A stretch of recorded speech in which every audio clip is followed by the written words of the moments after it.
Okay, tell us your name. Lana, my name's Lana. Is this a story about you or my son? Yes, you've told me that already. Yeah. Your son. Okay. So How many children do you have? Just him at the moment. Okay. Yeah. So He's 7 now. So he's come up to 7 in September. did you when you were pregnant with him? Did you think anything about? I didn't think anything. I was 20. So it was a very unexpected pregnancy. Me and my partner had been together for a long, early teens, but it wasn't anything planned at all. But when it came round to him having his vaccinations, I literally didn't even, I thought it was the best thing. I was one of those parents that was right in there on that date at 8 weeks, 12 weeks, 16 weeks, thinking I was doing the best thing. And how was possible. he developing then? He was actually developing really well. We never had any issues with his health really or anything in that first year. The main issue happened, he was meant to receive his BCG at 1 week old. Wait. A BCG? At 1 week old? Yeah. And when did that start happening here? I think they do it depending on what area, what boroughs you live in. Toby had it 1 hour old. Okay, see. So they said that to us at a week old, and that was the one thing, because I knew I didn't have it till I was 14. So that was my only knowledge on vaccinations was when I had that specific one. So I really was like, it didn't sit well with me at all. So I just literally kept cancelling the appointments when they would send them. BCG, guys, is TB. Yeah. Tuberculosis. So when it came around, well, he had his other one. So he had his 8 weeks, 12 weeks, 16 week vaccination. We didn't have any issues, never noticed anything. And then I got a call when he was about 8 months old, and they said to me I'd kept cancelling his BCG appointments and they would have to ring social services because I was not doing what I should be doing. They said that I had a month to make an appointment, otherwise they would be referring. What area were you? We were in Brent, so literally just down the road from here. We live just literally very close. Do you think it's because you were so young? I think it was they used that as an advantage, and the fact they said, in the borough there's outbreaks of it because we have people coming in and they used lots of things because of the social services issue, and I didn't really have much knowledge on them other than certain things I'd heard previously, I suppose. That I was actually really shocked that they could even tell me that. So then I rushed and booked his appointment. He had that I managed to get a little bit of leeway, and he had it about 10 months old.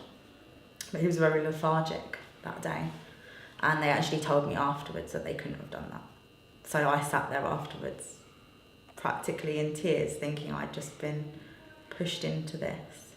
And it was something that really, because I hadn't had it till I was 14, I already had that, like, well, why would they give the same thing to him when I was a teenager?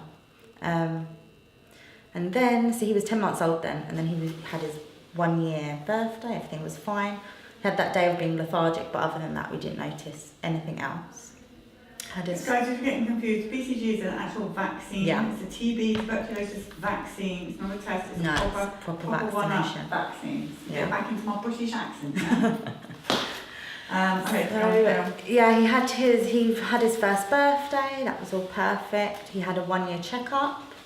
He was actually seen as advanced because he was running around. They couldn't believe how tiny he was, and he had so many words, and they were like really amazed about how well he was doing.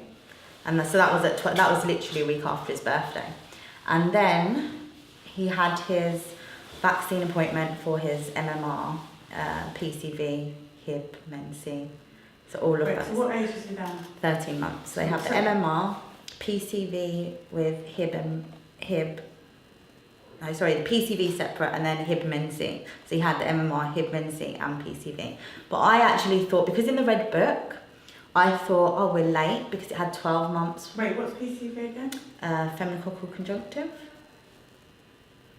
It's PCV, so Prevnar 13. That's Prevnar 13. Yeah, so he had that one. That would kill my boy. Yeah, Prevnar 13 he had. That alongside the MMR and alongside the Hib Mense. The thing is on that appointment I thought he was having one. So when I went in and they were like, he's having 3, I was a bit, and I always asked sort of about side effects, and they'd always just said, oh, just a rash or a temperature, and just to give him Calpol. Worst thing you could do. And so he had all of those.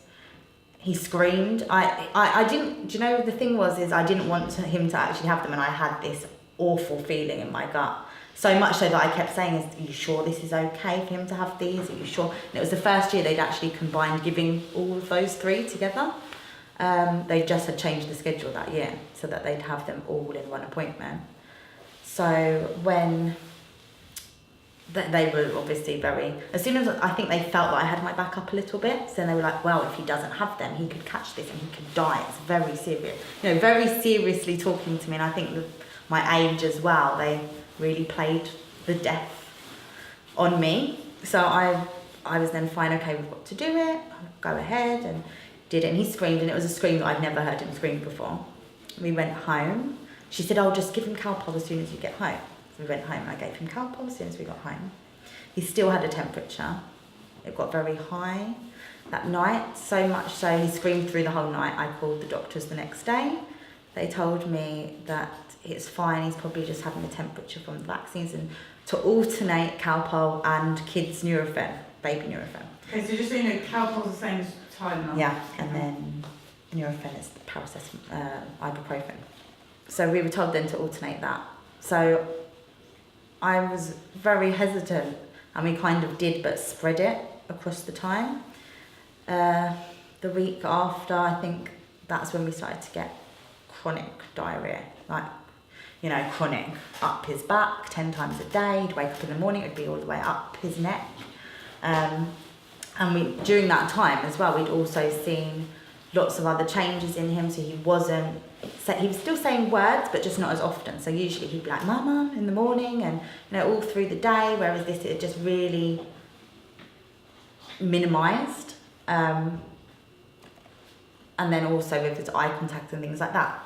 That was in the first week. So those things had really just started, and I was very aware of it and very concerned. So we rang the doctors back again, and they said, they actually said to me, oh, it's probably just toddler diarrhea, and not to worry about it at all, and to come back in with him if it continued. I knew that there was something wrong with him. He'd also, the other thing I just completely forgot to mention was after those vaccines, he stopped walking the same. So he would walk and trip with every other step, and then it got worse over weeks. So then it turned to him hardly being able to walk without holding onto furniture, even though he'd actually started walking from 11 months old. So it was really a big, you know, I could see there was something wrong. I could see in his face that he was not well. This continued. I continued going back to the doctors. So that was to our GP. They just kept telling me, oh, just to keep an eye on him, and it's winter, so he's going to get sick. Because what happened was all over Christmas, he was completely ill. So he had the vaccines in October, so the end of October, and all from then he was just sick. He had lymph nodes swelled up in his neck and all behind his ears. They told me that was fine, and that was just because he had a viral infection. And then going on by, I think it was by February, because I'd been to the doctor so many times and they really weren't listening to me. So I went to see a different doctor, and this time it was a guy, and he completely dismissed and told me that he will be fine and to wait until he's 2. And I was getting quite frustrated because I really felt I hadn't been listened to anyway up until that point, and they definitely weren't hearing that it wasn't the fact of my son not learning, it was that he was losing everything. And they just completely tried to fob me off, really. So then I changed and made an appointment with a different doctor. She didn't listen initially. She kept telling me, I can assure you it's not the vaccines. We know it's not the vaccines.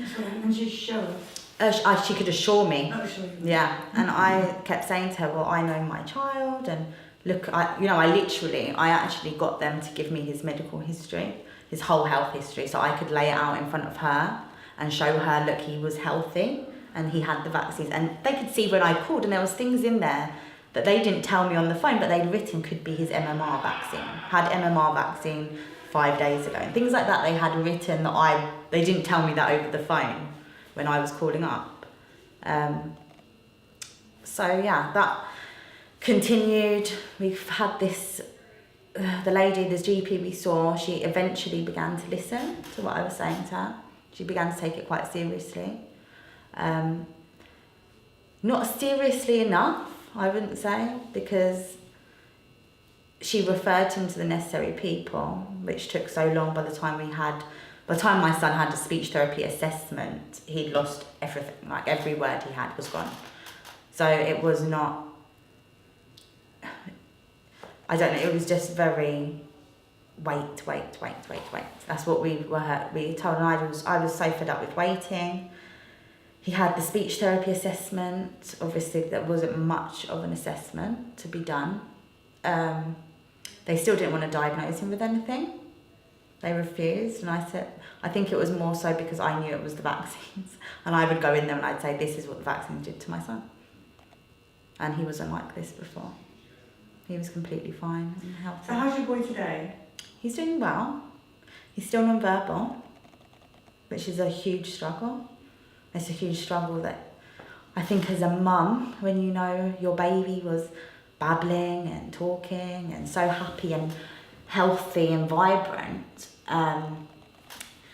to still be struggling now, years on, it's heartbreaking for him, and he gets so frustrated not being able to communicate. But other than that, he's doing well, as in he has made huge progress through getting the right things in place for him, and obviously not going through the mainstream way of doing things, and they haven't helped at all. We're still waiting for an EEG to see if my son had seizures, because that was my concern, that he was having absent seizures.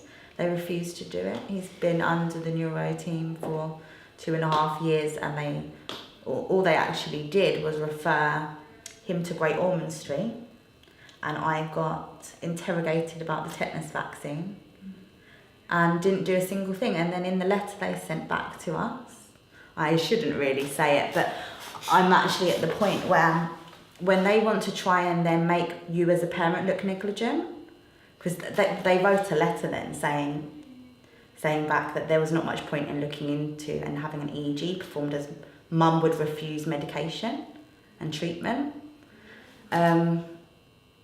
So they really tried to, and I knew at that appointment, I knew that was what I would end up getting, because they wouldn't drop the vaccine thing, even though I was there about possible seizures. But he's doing well.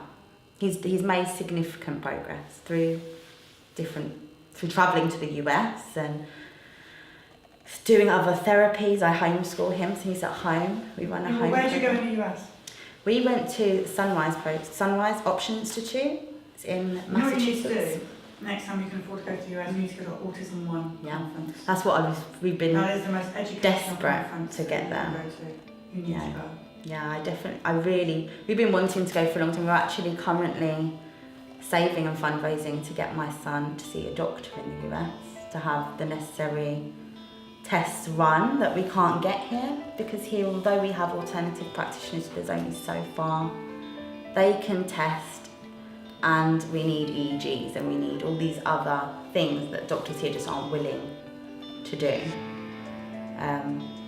So that's really awesome. Listen, thank you so much for telling the story. No, I had to. I feel like I knew if I didn't. We need to write these names down. Periscope, keep a list of all these names, because we can write them on the bus when we go back. What's his name again? You've got Jai's name, yeah. Oh, he's on there, yeah, because I sent it in his picture. Oh, that's good, because this is a worldwide issue. Yeah. They love you. Are you a Periscope person? No, I'm not. On Facebook, though. We are guys. Yeah. Okay, cool, because you need to go on Periscope because they love you.